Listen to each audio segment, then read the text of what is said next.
All right, Christian. Very Christian name. You want to just start riffing on that? Uh, just on my name or just No. The Taiwanese identity thing. Yeah, I mean, I don't know. I mean, I myself, obviously, I'm not Taiwanese. But yeah, it is definitely always in Asia. Like before, I lived in China and now also in Taiwan. It's people do make a lot of assumptions when they see someone who doesn't look Asian, right? So I remember when I was in China, I was learning Chinese, like spending a lot of time doing it. And then I had a friend who was kind of taking classes with me, but he also learned it as a second language. But his face was Asian, right? And so he was Asian ethnically. And then wherever we went, when I spoke like even the most broken Chinese, people would be like, "Oh, that's so amazing." And then his Chinese was actually quite a bit better than mine. But when he spoke Chinese, people were just looking at him and was like, "Why is your Chinese so bad?" Like, which I found interesting. Obviously, yeah, not sure that's about identity, but it's about language. And even just now, yeah, sometimes I get like mildly irritated here in Taiwan when I speak to people in Chinese and I try to speak to them in Chinese and they answer in English. Because yeah, obviously I spend a lot of time learning the language and then sometimes it feels like people are, I don't know, not reacting to that. But yeah. What do you know why you were so interested to study Mandarin and live in Asia? Mm, maybe just a bit like looking a lot was I think looking for adventure. So I grew up in the same city in Germany, like Cologne, for my entire life until I was 19. Like we moved house once within Cologne or twice, but I never. I mean, left for vacation and stuff. Um, but I never lived anywhere else other than Cologne in my childhood. So I was really trying to get out and go somewhere else. And then I had an uncle. I remember he was like the cousin of my dad or the husband of the cousin of my dad, and he went to Asia in like the 60s or whatever. Like he when it was I guess a lot more adventurous. Like he lived in Hamburg and he told me the stories of how he kind of hired like he just went to the harbor and asked the ship captains whether they would hire him so he can go to Asia for free, and then he just like that he went to Asia on like a tanker or something and that kind of stuff. And he also learned study Chinese and stuff. So through him I got kind of interested in it. But I think mainly it was just trying to go somewhere different and as different as possible, I guess.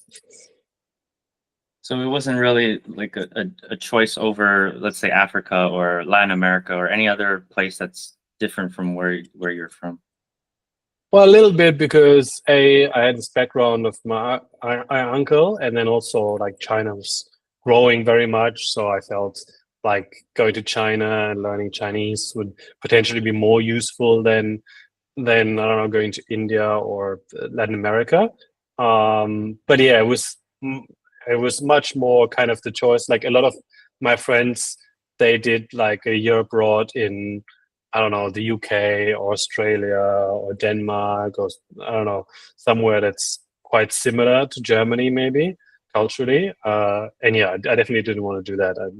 I wanted to go somewhere as different as possible. Yeah. What did you appreciate most about your time in China or the culture or the people? Mm, I mean, obviously, as I said, as a foreigner there, you get a lot of attention, especially if you speak some Chinese. So it's very, very easy to just meet random people. Like I would go, especially if you like my university was in Shanghai, and so there people you still got a lot of attention, but people were slightly more used to seeing foreigners. But then if you went to like second tier cities, which were still huge cities with millions of people, but you'd go to these cities and yeah, you just go into a random restaurant, and then if you start speaking to people, people just buy you dinner or get you drinks and want to talk to you. And yeah, even when I was traveling by myself, I did a lot of solo traveling. I met so many more people than I would when I was solo traveling elsewhere. And crucially, I was meeting a lot of like local people. So later on, when I traveled in Thailand or Bali, you also meet a lot of people, but it's mostly other foreigners. Rarely it's like local people. But there, when I was in China, um, there weren't many other foreigners, and the local people were so interested, especially once you spoke the language, that you got a lot of really cool experiences just from local talking to them, which was pretty amazing. Was there any part of Chinese culture that you would change or improve, or that you didn't prefer? Yeah. I mean, one aspect was always that China, and especially the big cities, is very crowded, and sometimes, like for example, if you wanted to get, I don't know, train tickets, sometimes you'd really like there would be like just a giant mob in front of the ticket counter, and you'd have to kind of elbow your way through it. But many aspects, I think, were obviously it's just a lot of people, and I think it has improved since then as well. But I think many situations were more stressful than they would have had to be if people were just kind of a little bit more considerate. I feel that people are very, very nice once they know you, or they are very extremely hospitable and extremely generous to people they know, and especially to their family and friends. But towards other strangers on the street or outside, sometimes it's like a very strong elbow mentality, and that makes many situations, I think, more stressful than they have to be. How would you compare and contrast that with your experience here in Taiwan and Taiwanese culture for the people? Yeah, I think Taiwan is very different. I mean, there's also a lot of time between it. So again, China was like 12 years ago. So again, I think that probably now the difference is less pronounced. But back then, I also went from China to Taiwan when I went to Taiwan the first time, and you could see, yeah, there was a huge difference. I remember arriving in Taiwan and just going out in Taipei and then noticing like how much quieter and relaxing it was compared to Shanghai. And I was wondering why, because there's also a lot of people there.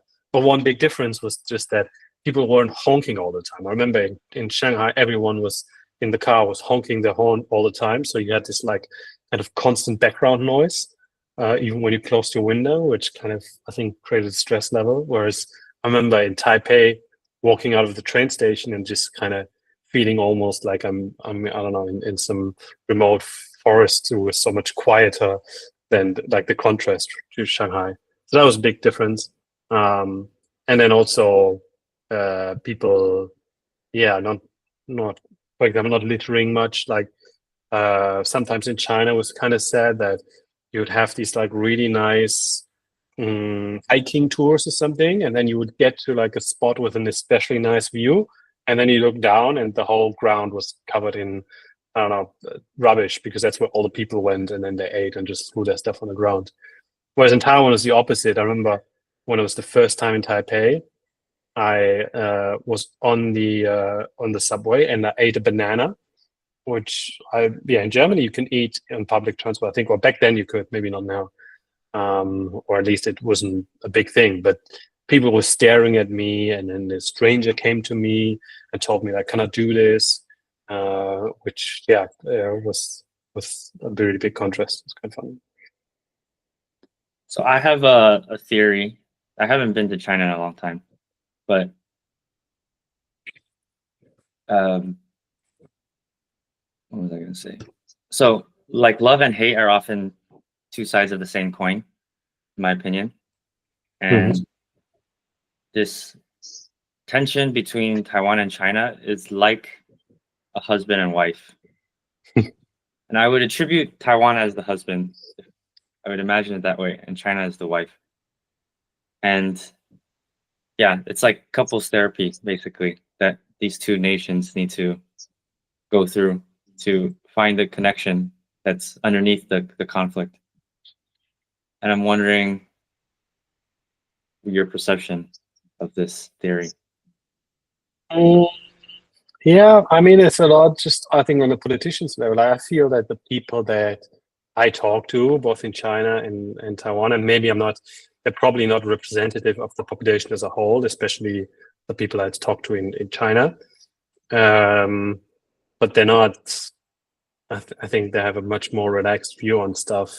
I think they're all pretty happy with the status quo and just leaving it as is. So I think if you ask the people, there would be much less of a problem than what the politicians make it out to be, I think.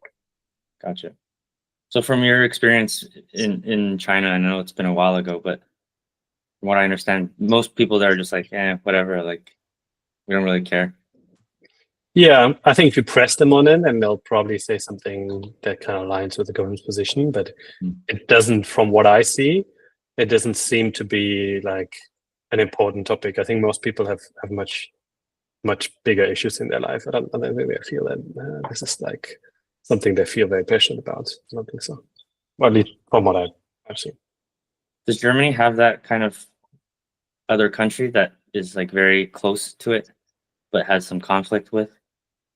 So Germany used to, right? Germany used to be divided into a communist east and a capitalist west. So in that sense, it was quite similar, but I don't think they ever really felt threatened to that extent by like the East Germany was smaller than the West, and it was not the kind of imbalance of power I think that you have between mainland China and Taiwan, just in terms of the size. So I think it had a little bit of a different dynamic, but it was like two competing systems. But it ended just before when I was born, so it's not really something that I experienced firsthand. I mean, now, of course, there's more concern about like Russia and stuff. But at least like for most of my life, there wasn't like stuff was pretty chill. Of course, there's like rivalry, especially on sports and that kind of stuff. Football especially, but so what you would call soccer. But yeah, nothing serious in the way that Taiwan and China. So in terms of Germany's relationship with its neighbors, like I guess Austria or yeah. I mean, there are again, mostly it's just the sports rivalry, and then it's usually with teams that are also good. So Austria is just not that good at soccer, so they're not a real rival there. I think the Austrians, from what I understand, they kind of sometimes feel a bit wary about Germany because it's so much bigger, and there's a lot of German tourists that go there. Also, I know about Switzerland, where there's a lot of German immigrants going there and working there. I think some people there have a bit of a not the best view of Germany, maybe, or see a bit more critically the relationship. Also, Poland, I think, has that. But the other way around, it's not so much anything that I'm aware of. Maybe also because of the history. Is there still that cultural divide between East and West Germany from the past? Like, is that still, even though it's no longer a thing, but are there still remnants of that? Yeah, I think there is. I mean, obviously, it's a very strong political divide recently. So whenever you look at maps, like if you see a map colored by which is the strongest party in the last elections, you'll see a pretty strong divide, where especially recently the more nationalist party is very strong in the East. But I think that's driven a lot by the like underlying economic and social divides. So like after reunification, they spent a lot of money trying to get the East back to the same level as the West. But then also a lot of people just left East Germany, I think, especially a lot of the best educated people, they just went to the West. And so East Germany, I think, has been declining a lot economically. There's, I think, a bit of a feeling of decline. And I think that makes some people a bit resentful there. But then, to be honest, I also have never really been much to East Germany. Like Berlin, yes, and once I was in Dresden. But other than that, I wasn't in that many places in like provincial East Germany or whatever. But that's a lot what you see in the news or what you hear from other people. A little bit change of topic. I'm curious about what values you feel like crypto and Web3 fulfill for you, and why you decided to pursue your work in that space? So what I really liked about it and how I got it through it was this like kind of permissionlessness. So it's basically during COVID when I was in lockdown, and I mean I had another IT related job, so I was always very interested in learning new technologies, new programming languages. And then during the lockdown, I had a lot of spare time on my hands. So, and then I decided that my next project would be looking into that.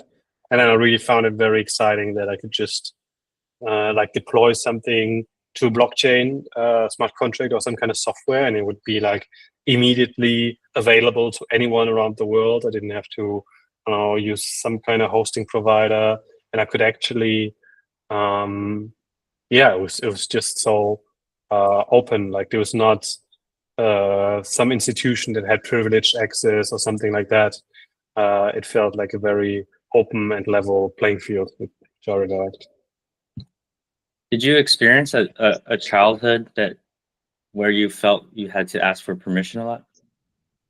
Or that you weren't allowed to do things that you wanted? No, I don't think so. No, I mean, of course, my parents didn't just let me do whatever I wanted. But I felt, for example, that my parents were in many ways much less authoritarian than many other parents, and kind of always instilled in me. Like they always took me serious, even as a kid. They took me kind of serious and treated me not quite like an adult, but always like often explained stuff, and I was kind of involved in many family decisions, or at least knew what was going on. Whereas, for example, I remember I had a friend, and whenever we had a disagreement, let's say he thought the capital of Australia is Sydney, and I said, no, it's not. And then he would just go straight to his dad, ask him, and then whatever he said, he would just immediately accept that. There was no more discussion. Like, okay, what he said was right. And that never made much sense to me. And I remember even back then, like, why would you just why would just because it's your dad doesn't mean that it's right or correct. And for example, that's something that I never had with my parents. I was obviously in many ways sometimes I had to do what they told me, but there's never this kind of hierarchical relationship that I saw with some of my friends. What about your upbringing or how your parents raised you? Would you not wish to pass on to the next generation? I mean, one thing, of course, is the fact that I was like an only child, which I think sometimes so just less about the upbringing, but more the situation. The fact that I was an only child sometimes could feel a bit lonely. Although my parents, they did try. For example, when we went on vacation, they invited friends of me to come along, so they did try to kind of counteract that a little bit. But that's just that's something. If I could change something about my childhood, I would probably prefer to have a sibling. At least now, in hindsight. So you wouldn't want to have only one child, I imagine. Yeah, I would prefer to have at least 2 kids, so that they're not by themselves. So your wife is Taiwanese. Mm-hmm. Yeah. What do you think? What does it mean to be Taiwanese, or German for that matter? Yeah, Taiwanese. I don't know. I mean, I guess it's hard, and the fact that like Taiwanese, in some ways, by some people, is not seen as a real country, or is like this status. I mean, my wife, I don't know if she has that strong of a identity. I mean, in some way she does. Like, for example, if like one of the biggest insults you can do to her is like call her Chinese. I remember once we were in Bali, and we had to get a SIM card for her, and she get a passport, and on the passport back then at least it said Republic of China and then Taiwan, and so the woman selling the SIM card just entered like China as a nationality, and that really got her riled up. So I think that's kind of a special situation with Taiwan. Yeah, I mean, with Germany, you don't have that, of course. And also, yeah, in Germany, I think patriotism, nationalism is seen very skeptically due to its kind of history. And so you don't see. I remember when I visited my uncle in the US, just like you drive around there and like most of the houses have like an American flag outside or something like this. You wouldn't see that much in Germany, maybe except for if there's a big sporting tournament or something. But it's much more subdued. Um, so I think that's one thing that's special maybe about German identity, that it's just a bit more toned down, the kind of patriotism thing, and it's a bit more controversial also. So yeah, what is the part that makes that goes over the edge in terms of nationalism or patriotism, right? Like, I guess in the States it's more of a thing, but at what point does it become dangerous, and the way or is it, or do you think it's all patriotism can be dangerous? Yeah, I mean, I think the fact when it really gets dangerous is when it kind of inflicts on other people's rights, right? If you're proud to be German American, whatever, I think that's not a big problem. If you feel that everyone should be proud, or you feel that people in some other country, they should also be American or German, and they better be, that you feel that there's some kind of superiority of your own country over another one, and you look down upon that, and you think that you have some special rights to, I don't know, do whatever to violate their rights. I think then that's kind of when it really gets problematic. But yeah. In that case,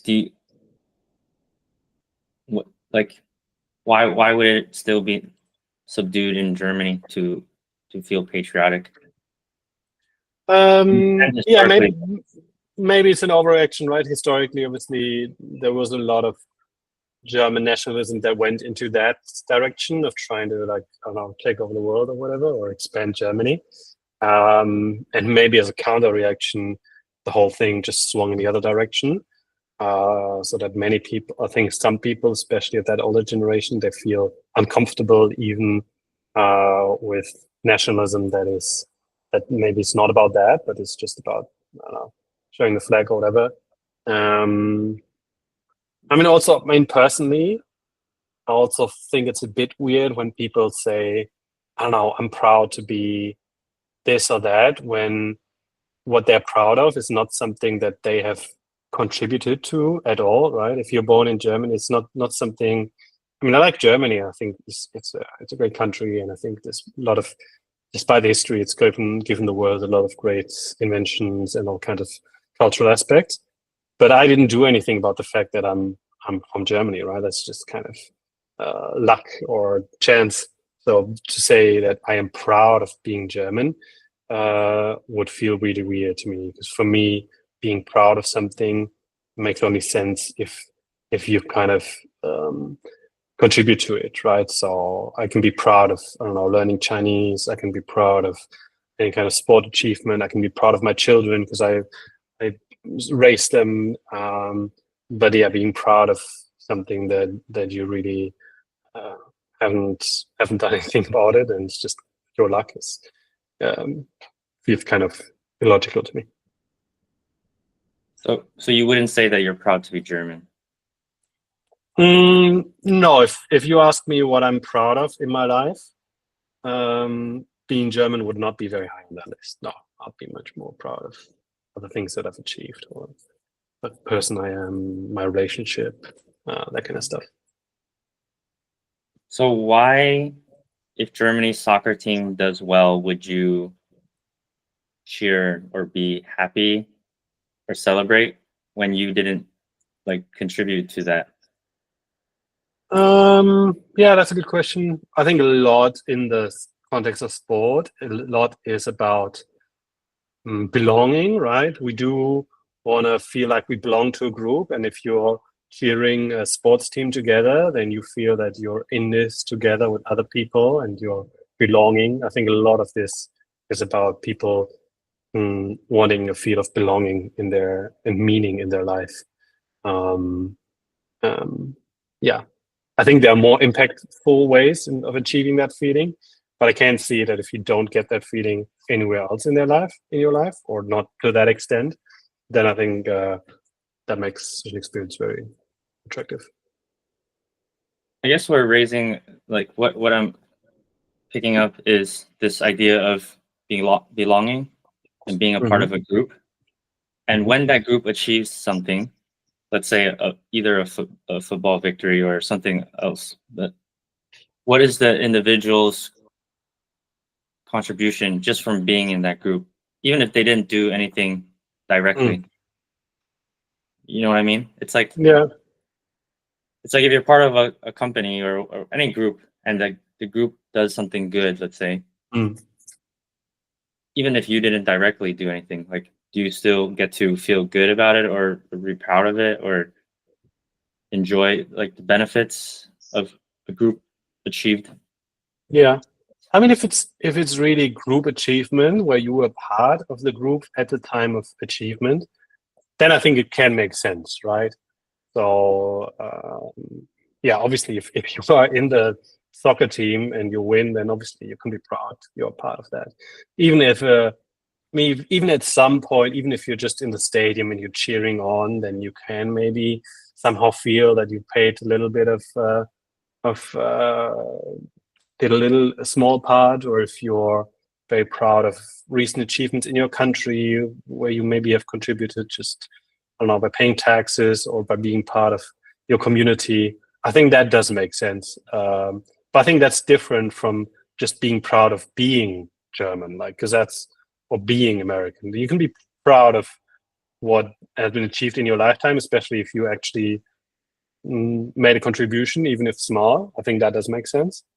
But yeah, it certainly doesn't make sense to me to be proud of, I don't know, what happened before you were even born. Because obviously you didn't have any impact on that. Yeah, I'm curious what is this like? Because let's say you're the 12th or whatever, the bench warmer on the soccer team, like you didn't actually even play in the game, and your team wins, like you know you get to celebrate, or you're just like, ah, well, I didn't really even play. So yeah, and I guess in terms of people being proud of, let's say, being American, maybe it's like America's representative of a kind of ideal. So you're proud of embodying that ideal, or what like the US might stand for, hypothetically, let's say. And I wonder if like any group or like Germany, if it like what does it stand for, and what does it mean to be German other than just being a citizen and paying taxes? But if there's something that it stands for, then you might feel proud to be representing that, if that makes sense. Yeah, I don't know. I think that might be how many people feel. But yeah, then if I think many people, if they'd be objective of what they are really doing to represent whatever ideal they think they are representing in their own life, like what's the active effort or what are they doing for that, I think a lot of people would be hard pressed to point to anything specific. But yeah, I think that's certainly one way to think about it. Yeah. Again, so like for sorry, yeah. Go ahead. I didn't mean to cut you off. Yeah. So that's what I meant, right? For Germany, it's a lot of, I don't know, they invented the car and there's like a whole bunch of great innovations and stuff that came out of Germany, but that was long before I was even born. And so, yeah, it's certainly nothing I contributed to. And I like the fact that Germany is a democratic, free country, and I think has overall a pretty well structured society. That's pretty fair, and obviously not perfect, no ways. And I'm very glad. I think I've been extremely lucky to be born in that country versus the vast majority of other countries in the world. But what am I really doing to represent that or to contribute to that? Beyond, I don't know, paying taxes, I'll be hard pressed to come up with any specific example, to be honest. What do you think Germany stands for? Like, what are its ideals?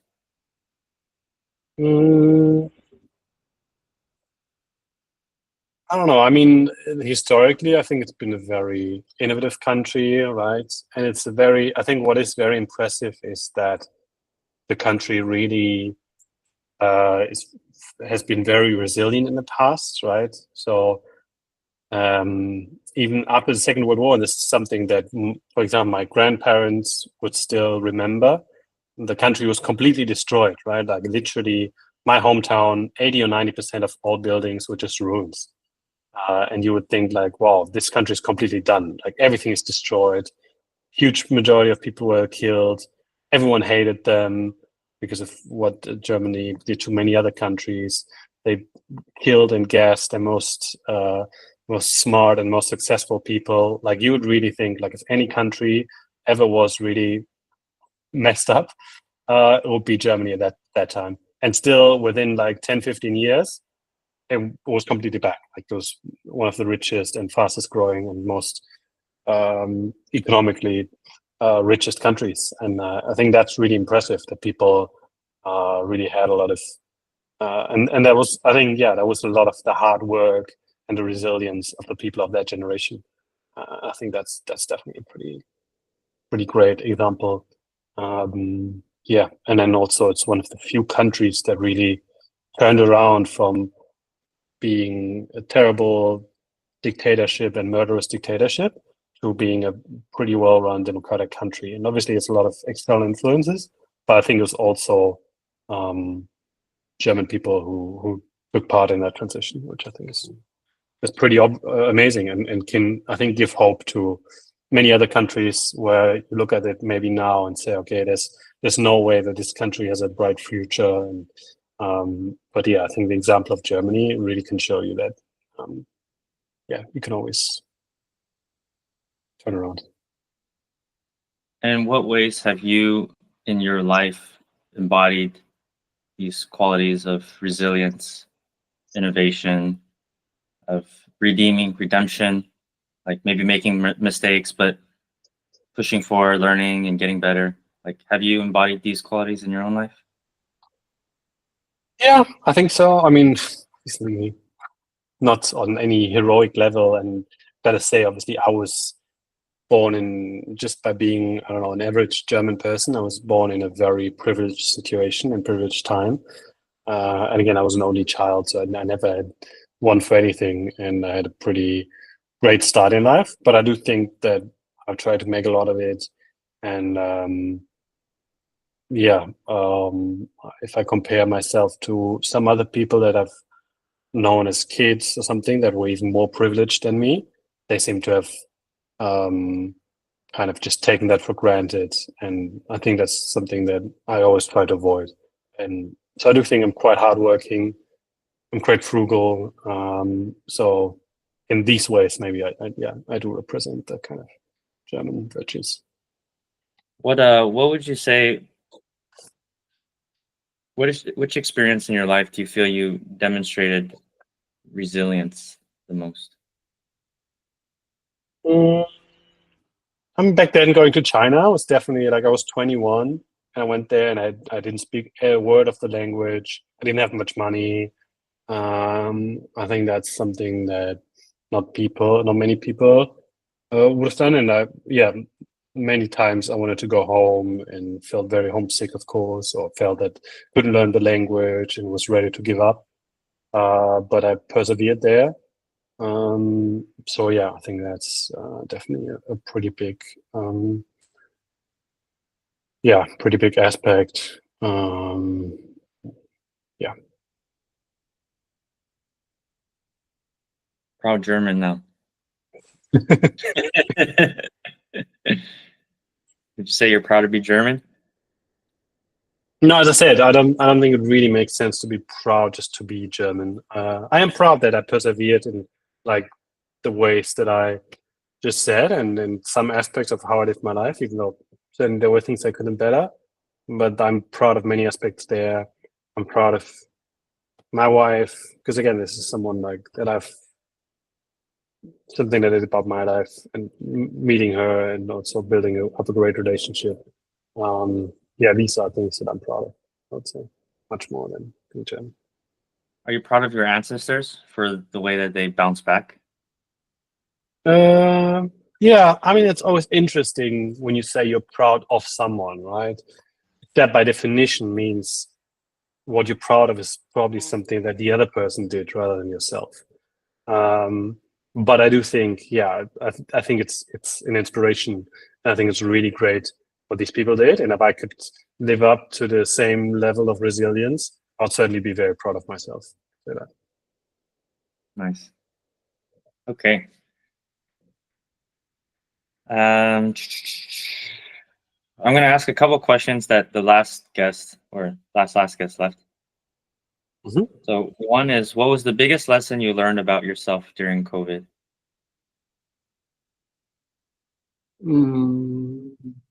Biggest lesson.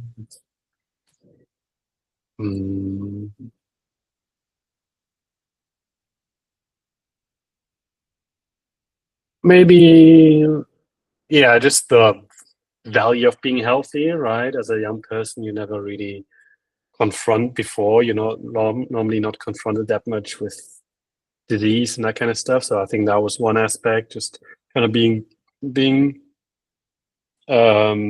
grateful and also being more mindful of my health.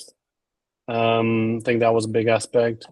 I mean, to be honest, I had a pretty decent like lockdown and COVID experience. Of course, kind of boring, but I had a nice home, I had a nice garden. I was living close to my parents. I had a really good time. I read like a ton of books because I had so much time. I got into crypto or blockchain because of it. So I really learned a lot of stuff because I maybe spent less time running around going to bars or whatever. So I think in that way also it taught me a little bit more about maybe what's the most effective uses of my time and what's not. Nice. How do you feel when you say that you had a good time in COVID? Do you feel guilty at all because a lot of people were dying or like in tough situations? Do you feel guilty to share that you had pretty good time? No, I don't feel guilty. I mean, I stayed home, so it's like I didn't do anything to like harm other people. I did my best to stay home, and I think back then it was actually like this lockdown and stuff in a certain way. It was a sacrifice that the younger generation, that at least back then I certainly belonged to, was making to keep the older generation safe, right? So in that sense, I think it's actually something that people can be proud of in societies, especially where that worked relatively well, which I think in Germany was the case. Um, and yeah, then that I made the best out of my experience in COVID, in lockdown. Sorry, I don't think it's anything that you'd have to be shamed about. Nice. Next question is, what do you want people to say at your funeral? Not what you think they'll say, but what you want them to say. Yeah. Obviously, I want people to miss me. Like, if they don't miss me, then probably would make a great impact in their life. I hope that they'll feel that I was generous, that was a good dad, a good partner. Like the only thing I care about really is like what a handful of people would say about me. I don't really care about what I don't know, people who don't know me or only know me very briefly. I don't really care what they say about me, but I do hope that but people that I'm closest to, my wife, my kids, they'll say that I've always been honest with them, and that maybe being honest, being open, being a good friend, being there for them. I think that. What question would you like to leave for the next guest?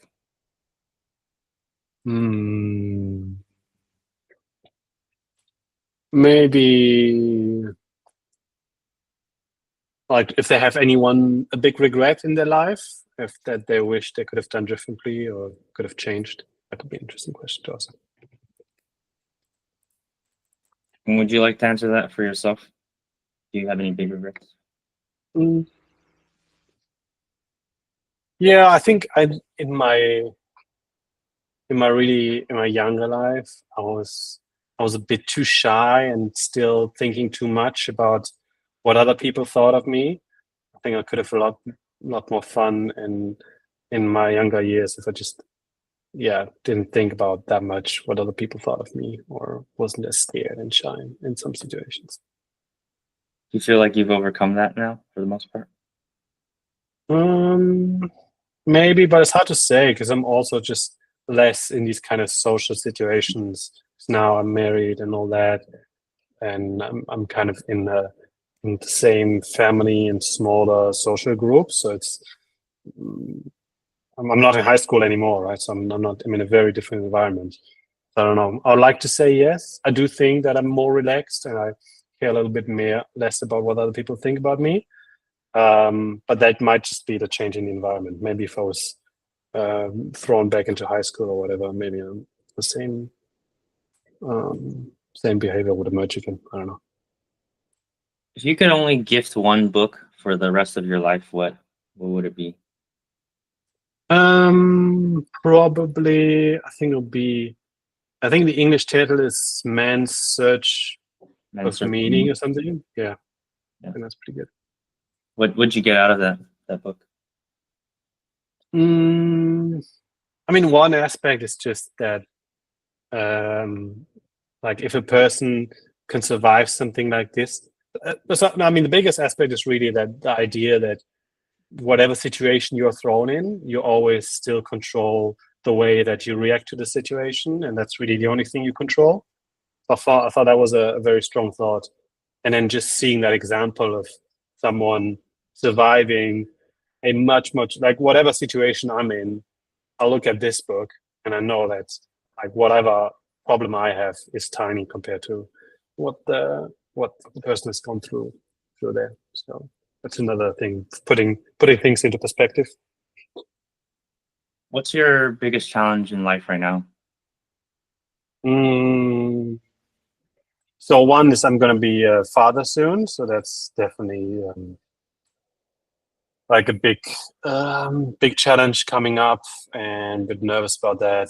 And then also recently my dad passed away, so it's kind of both of these things happened very quickly to each other. Me finding out that I'm going to be dead, and then my dad passing away, and so handling these like really big changes in my life, that's really hard because before my life is, especially now in hindsight, it feels it's always been like kind of on easy mode. I never had any big problems, to be honest. I did have some challenge like COVID and whatever, but compared to that, it was pretty smooth sailing. So that's definitely something new.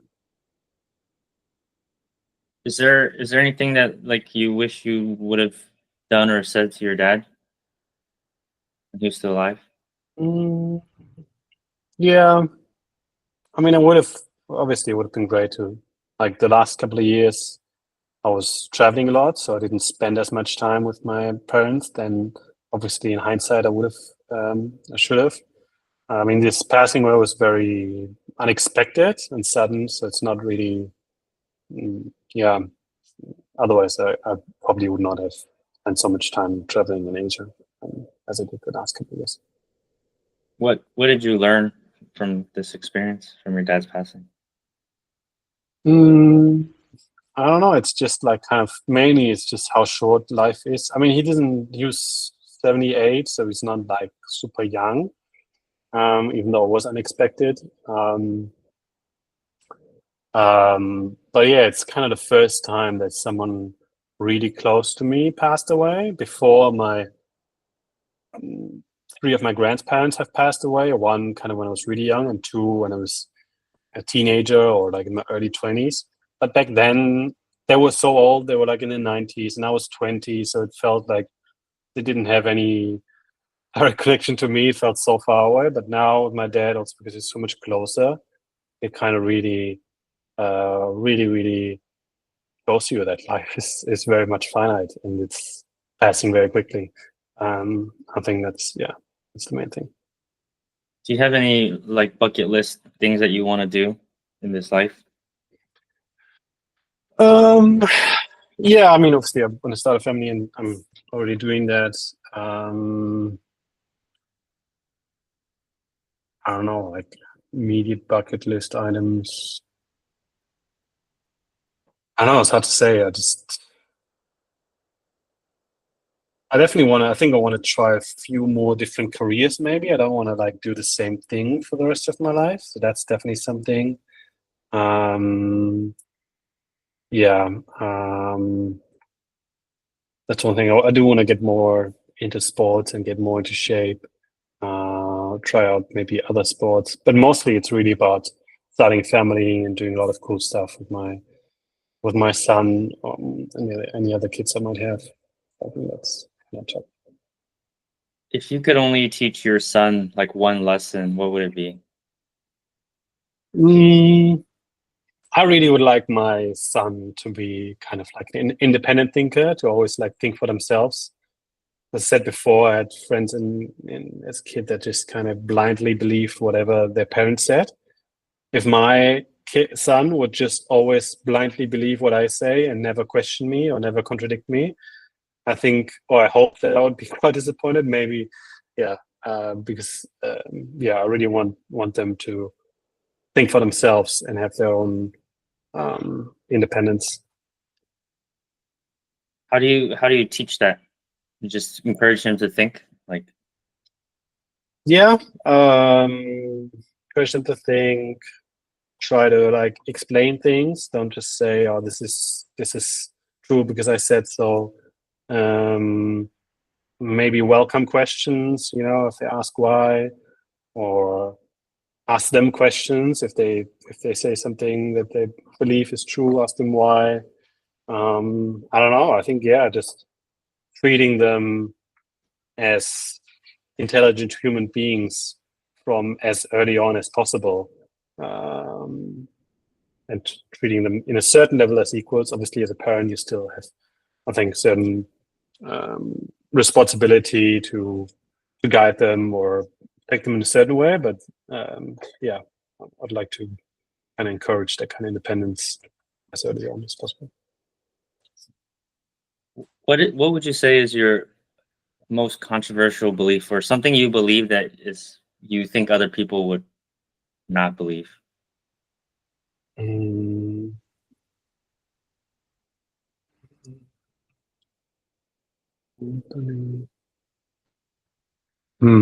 a good question. I'm very, I'm generally still very optimistic. I think if you look now, it's very in vogue for many people to like look at all the problems, and like, for example, I think that probably the world now is at some of the most peaceful periods in history, which probably people wouldn't believe. But actually, I read a bunch of books on this, and if you compare just kind of the rate at which people were killing each other a couple hundred years ago, it's really just going down. Like we're really, despite current conflicts, we are living in a very peaceful and extremely prosperous time. And I think, politics kind of goes up and down and changes a lot, but I think that the technological progress of humanity really just goes in one direction. So I'm actually quite optimistic about the future. If I could live 100 years in the future instead of now, I would definitely do it. I think it's going to be better. There's some tail risk of us just blowing us up, but I think that's probably, I don't know, less than 10% or 5%. And if we don't do that, then I think, despite challenges like global warming or whatever, I think the ingenuity of people and just the kind of progress on the technological level is going to far outweigh that. So I think I'm a lot more optimistic about the future and also about the present compared to many other people. You feel like people are a little bit more pessimistic? Yeah, and I think it's a lot about the news, right? Especially with what I said about violence. The fact is that now every day you kind of see videos of whatever war is going on. Like every day, it's kind of shown to you. Whereas before, there were huge wars going on, but if they were not in your city or in your country, then you either never heard of them, or maybe you read about them in a newspaper once a week. It wasn't just not as present as it stands. So I think the perception of people is very heavily biased just because of how bad news is so amplified now, and you're always bombarded with it. So it's just more the news than it is. Yeah, I mean, obviously it's true. Like I don't doubt that the suffering is true, but I think what people don't understand is that there was a lot more suffering, especially as proportion of the world population, a lot more suffering, even just 40, 50 years ago, right? If you read about the genocides in Cambodia or in Rwanda, it's crazy. You wouldn't think that, wow, this happened only 40 years ago. And I'm pretty sure that people back then, many people in Germany, probably didn't even know about these genocides because they're so far away and there's no Twitter or no constant newsfeed to keep them updated about it. What do you think is the most important lesson from history?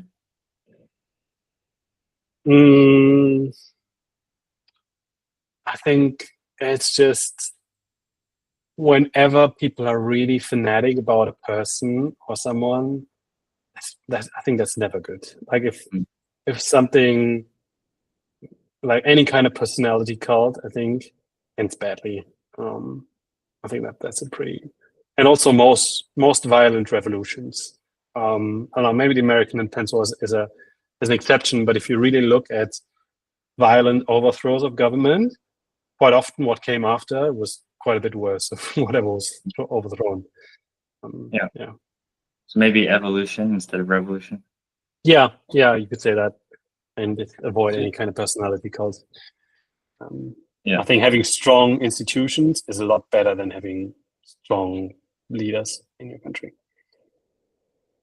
Awesome. All right. Anything else you want to share? No, that's it. Nope. Thanks. That was an interesting discussion. Yeah, I'm glad you enjoyed it. All right. Thank you for your time. No problem. And I will